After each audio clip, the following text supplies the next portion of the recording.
حسب معمول سحری کے وقت گھر میں چہل پہل شروع ہو گئی تھی۔ کسی کے لیے پراٹھے بن رہے تھے تو کسی کے لیے روٹی۔ طوبیٰ ان سب کے ساتھ ہی کچن میں گھسی ہوئی تھی۔ نہ جانے کیوں باہر جانے میں جھجک سی محسوس ہو رہی تھی۔ رات سے وہ ایک میسج کئی بار پڑھ چکی تھی اور پڑھتے ہی ایک نئے احساس سے دوچار ہوتی۔ بیٹی کے کھلی رنگت اور یہ چمک سجیلہ کی آنکھوں سے چھپی نہیں تھی۔ انہوں نے نظروں ہی نظروں میں اس کی نظر اتاری۔ اپنی کی گئی تمام غلطیوں پر وہ شرمندہ تھی۔ اپنی خوشی کے لیے اپنی بیٹی کا استعمال کرنا ان کی پستی تھی، اور اب یہاں انہیں واقعی اپنی غلطی کا احساس تھا، اور یہاں پر تو وہ سب نے فراغ دلی کا مظاہرہ کیا تھا، اس لیے وہ بھی اب اس گھر کی بیٹی بن کر ہی دیکھا رہی تھی۔ آمنہ خاتون تو اس بات پر ہی خوش تھیں کہ ان کے گھر میں جو تھوڑی بہت ناچاکی کی فضا تھی وہ بھی ختم ہو گئی ہے۔ انہوں نے اپنے سارے زیورات دوبارہ سے پالش کروائے تھے، کیونکہ اب وقت آ گیا تھا امانتیں ان کے حقدار تک پہنچانے کا۔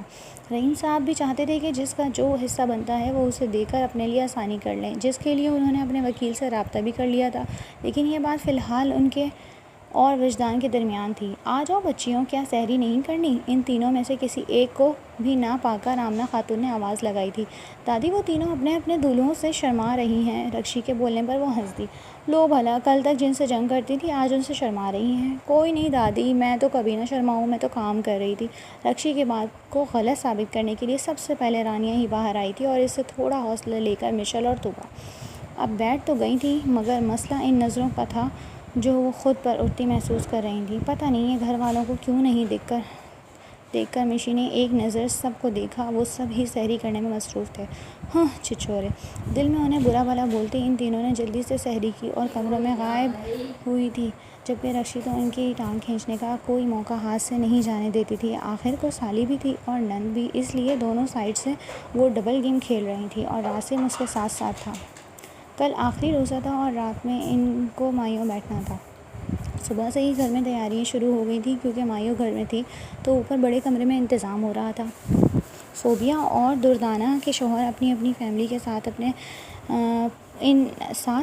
آ پہنچے تھے، جبکہ باقی مہمان ڈائریکٹ مائیوں میں آنے والے تھے۔ رکشی اور سمیہ نے سب کے کپڑے مل کر پریس کیے تھے۔ صوبیہ تو سمیہ کو دیکھ کر بہت خوش تھی، کیونکہ جتنی وہ کم گو تھی، یہاں آ کر اچھی خاصی باتونی ہو گئی تھی۔ رکشی نے اسے اس کی دوستی بھی پکی ہو گئی تھی۔ افطار سے پہلے ساری تیاریاں کر لو لڑکیوں۔ یار دادو، عید کے دن مائیوں بٹھا لیتی نا، ابھی کام بھی کرو اور پھر تیاریاں بھی۔ ارے میرے بچوں، بس گھر میں ہی تو مائیوں بٹھانا ہے، کل رخصتی کا فنکشن زیادہ دھوم دھام سے کرنا۔ مطلب ابھی صرف چھوٹی سی مائیوں؟ ہاں، بس سب رسم کریں گے اور سب، ویسے بھی یہ تو تم لوگوں کی خواہش کی وجہ سے کر رہی ہوں، مزہ آئے گا اب۔ وہ آنکھیں میچ کر بولی تو وہ ہنس دیں۔ افطار کے وقت تک گھر میں ہلچل ہی مچ رہی تھی۔ افطار پر بھی زیادہ مہمانوں کی وجہ سے 2 جگہوں پر افطار کا انتظام ہوا تھا۔ کام سے فارغ ہو کر عشاء پڑھ کر وہ سب تیار ہونا شروع ہوئے تھے۔ جہاں کل عید کی خوشی تھی تو وہیں بہنوں کی شادی نے اس خوشی کو دوبالا کر دیا تھا۔ سب نے ہی پیلے اور ہرے رنگ کے سوٹ پہنے تھے اور اس پر گجرے پہنے ہوئے لشکارے مار رہے تھے، جبکہ مشل اور رانیہ نے سادہ پیلے رنگ کے فراک اور ہرا پاجامہ دوپٹہ لیا ہوا تھا۔ میک اپ سے پاک چہرے پر الگ ہی چمک تھی۔ ان دونوں کو اوپر کمرے میں صوفے پر بٹھایا گیا اور گھر کی خواتین نے باری باری رسم ادا کی تھی۔ مختصر سی رسوم کے ساتھ انہیں مائیوں بٹھایا گیا تھا، اور پھر اس کے بعد عید کے دن کے لیے ان کی تیاریاں شروع ہوئی تھیں۔ مہندی لگانے کا سلسلہ شروع ہوا تھا، جو کافی دیر تک چلا تھا۔ دوسری طرف صحن میں موجود ہاشم اور وجدان پہلے کروٹوں میں ان سب میں گھیرے بیٹھے تھے، جو لڑکیوں کو مائیوں بٹھا کر ان سے زور آزمائی کر رہی تھیں، کیونکہ وہ دونوں منہ پر اپٹن ہی نہیں لگانے دے رہے تھے۔ یار اچھی بھائی، یہ حرکت نہ کریں قسم سے، ورنہ اچھا نہیں ہوگا۔ کمر پر ہاتھ باندھے وہ لڑاکا عورت بنا کھڑا تھا، جبکہ رکشی نے شاباش کے طور پر کھڑی تھی۔ گڈ جاب، ایسے ہی کرتے جاؤ بیٹا۔ دیکھ رہے ہیں آپ لوگ، یہ 2 جانی دشمن بھی ایک ہو گئے ہیں۔ ان کے ایکا کرنے پر وجدان نے رحیم صاحب سے شکایت لگائی تھی۔ ہاں پتر، دیکھ رہا، بس کل تک انتظار کرو، دیکھتے ہیں یہ ایک کا سلامت رہتا ہے کہ نہیں۔ ان کی بات پر سارے بڑے ہنسنے تھے، جبکہ ان دونوں نے ایک دوسرے کو گھورا۔ کوئی بغاوت کرنے والا؟ خدا قسم نہیں۔ اس کی یوں تشویش پر وہ فوراً ناح میں گردن ہلا گیا۔ خوشیوں بھرا سورج پوری آب و تاب سے طلوع ہوا تھا۔ ہر طرف خوشیوں بھری فضا قائم تھی۔ صبح کے اجالے کے ساتھ ساتھ گھر کے مکین بھی جاگ اٹھے تھے۔ نماز کی تیاریوں میں مصروف تو کوئی کچن میں، ادھر رکشی کوئی بھائیوں اور تایا اور اپنے بابا کی تیاریاں کروانے میں مصروف تھی۔ صبح 8 بجے وہ لوگ نماز ادا کر کے واپس آئے تو سب سے پہلے اپنے ماں باپ سے عید ملی۔ سارے بچوں میں عیدی تقسیم ہوئی تو سب کی جان میں جان آئی۔ سب سے زیادہ ہنگامہ تو راسم اور رکشی ہی مچا کر رکھتے تھے۔ دن کے 12 بجے تک مہمانوں کی آمد و رفت کا سلسلہ شروع ہو گیا تھا۔ گھر میں چہل پہل شروع ہو گئی تھی۔ رخصتی کیونکہ دن کے وقت رکھی گئی تھی، اس لیے تیاریاں ابھی سے شروع ہو گئی تھیں۔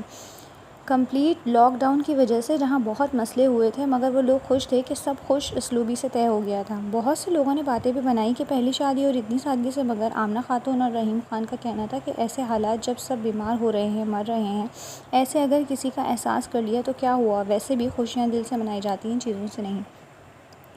جبکہ باقی کا تو کہنا تھا کہ سب کی موجودگی میں یہ کرنا سب سے بڑی بات یہی ہے کہ سارے اپنے موجود ہیں۔ شام میں باقاعدہ فنکشن کا آغاز ہوا تھا اور جتنی خوبصورتی سے ڈیکوریشن کیا گیا تھا، کسی حال کو مات دے سکتا تھا۔ ڈھول کی تھاپ پر دونوں دلہاؤں کو لایا گیا۔ مہرون رنگ کی شیروانی کو گولڈن کلا پہنے وہ دونوں ایک جیسی ڈریسنگ میں موجود تھے۔ پھولوں کی برسات میں ان کا استقبال ہوا تھا۔ دیکھنے والوں کی آنکھوں میں ستائش سی تھی۔ تبھی سامنے سے رانیہ کو لایا گیا۔ لال شرارے میں ہرے رنگ کا کام اور میچنگ جویلری نے اس کے حسن کو چار چاند لگائے تھے۔ اسے لا کر ہاشم کے پہلو میں بٹھایا گیا تو دونوں کے دل ایک کے دھڑکے تھے۔ تھوڑی دیر بعد رکشی اور سمیہ مشل کو لے آئی تھیں۔ میرون کلر کی شرارے پر ہوا گولڈن کام اور اس پر Rajasthani style jewellery, dark lipstick اور اس پر ہوا خوبصورت میک اپ وجدان کی دنیا تہ بالا کر گیا تھا۔ کوئی اتنا پیارا بھی ہو سکتا ہے، اس کا احساس اسے آج ہوا تھا۔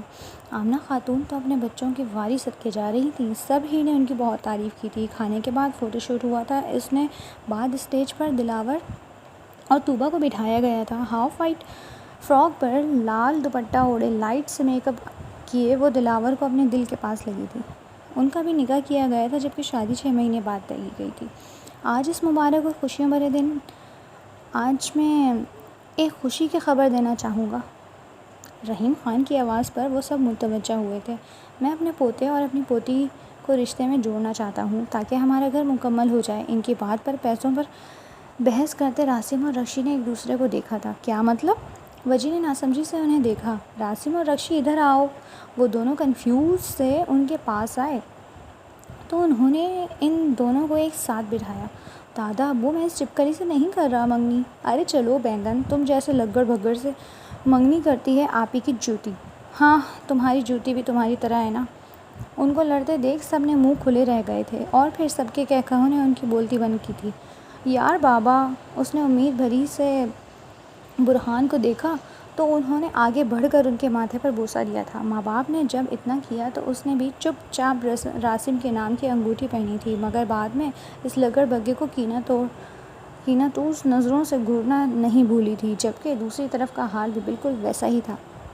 کمرے کو سرخ گلابوں سے سجایا گیا تھا۔ اس گاؤں خیز ماحول میں اس کا دل پسلیاں توڑ باہر آنے کو تیار تھا۔ دروازہ کھلنے کی آواز پر اس کا دل اچھل کر حلق میں آیا تھا۔ کیا یار، اپنی بیوی کے پاس آنے کے لیے بھی کنگال ہونا پڑا؟ کہاں وہ منگنی ہونے پر لڑ رہے تھے، اب ان کا ایکا تو دیکھو۔ بولتا وہ دھم سے اس کے پاس بیڈ پر گرا تھا۔ اف، مار ڈالا۔ اس کی طرف شرارت سے دیکھتے بولا تو وہ نظریں جھکا گئی۔ پتہ نہیں کون بول رہا تھا کہ بدلہ لوں گی، یہاں تو بولتی ہی بند ہے۔ وجی پلیز۔ اس کی شوخ نظروں سے خائف و روحان سی ہوئی تھی، جبکہ وہ تو اس پر فدا ہی ہوئے جا رہا تھا۔ ایک جھٹکے میں کھینچ کر اسے خود پر گرایا تھا۔ وہ جو پہلے ہی نروس تھی، سہم کر اس کے سینے میں چھپی تو وہ گہرا سا مسکرا دیا۔ تو آج انتظار ختم ہو ہی گیا۔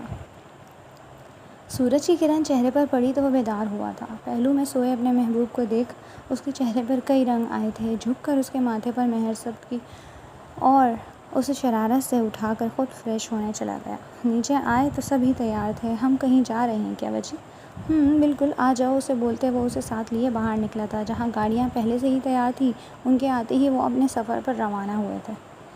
گاڑی 1-2 منزلہ عمارت کے آگے رکی تو وہ سب باہر نکلے، جہاں جلی حروف میں مشل راہ لکھا تھا۔ وجی؟ مشل نے اچنبھے سے اسے دیکھا۔ آ جاؤ۔ اس نے مشی کا ہاتھ تھاما اور اسے ساتھ لیے اندر آیا۔ وہ 2 منزلہ فلاحی ادارہ تھا، جہاں ان بچوں کو تعلیم دی جانی تھی جو اپنے گھر والوں کے لیے اپنی تعلیم کی قربانی دیتے تھے۔ بے سہارا اور لاچار لوگوں کا مسکن تھا یہ۔ اپنے حصے کے اس گھر کو رحیم صاحب نے وجدان کو فلاح کے لیے دے دیا تھا، جس پر ان سب بھائیوں نے مل کر کام کرنا تھا۔ آمنہ خاتون کی آنکھوں میں آنسو تھے تو رقیہ بیگم کے چہرے پر مسکراہٹ۔ ان کی تربیت آج رنگ لائی تھی۔ ان کی اولاد کے دلوں میں خوف خدا تھا، دوسرے کا احساس تھا۔ وہ سب ایک تھے مگر سب کے رنگ انیک تھے، سب ایک دوسرے سے مختلف مگر دل سب کے سونے جیسے تھے۔ کیا تھا جو وہ دل بڑا کر کے معاف کرنا سیکھ گئے تھے؟ کسی کا احساس کرنا آتا تھا انہیں، کسی سے چھین کر لینا ان کے ضمیر کو گوارا نہیں تھا۔ یہ بات ان کی گھٹی میں شامل تھی، ان کی تربیت میں شامل تھی۔ وقت اور حالات تب تک آپ پر اثر نہیں کر سکتے جب تک آپ خود نہ چاہو۔ دل پاک اور نیت صاف ہو تو خوشیاں یوں ہی ہر سو راستے میں راہ تکتی نظر آتی ہیں۔